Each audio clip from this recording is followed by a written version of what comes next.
We're seeing more cities across the U.S. do what they can to employ the blind and the visually impaired. Right. So last week we told you about a North Texas business helping those who are often forgotten about in the workforce. They are sewing up military trousers with Envision Dallas, and now there's a Florida nonprofit doing something similar. Here's Eric Waxler. We're in the chair there. At the end of each bay, I think this product is gone. We don't have any of it, but there's braille on the end of near each post on either side of it. Scott Wilson is blind, but does have some light perception. That's why I wear the sunglasses, because the light bothers my eyes. But he still manages to work in this warehouse, lifting boxes and processing orders for supplies that go to government agencies around Florida.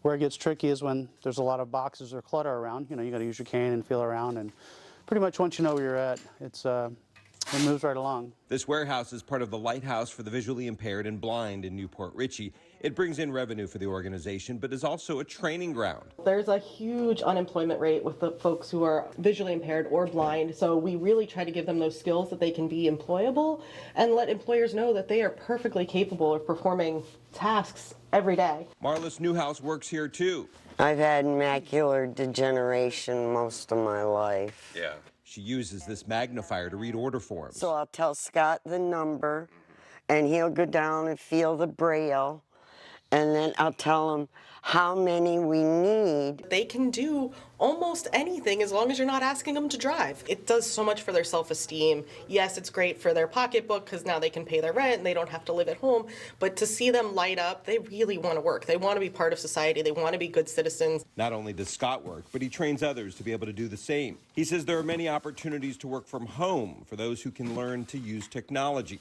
They are incredible employees, hardworking, loyal, and I couldn't ask for better staff. Still out on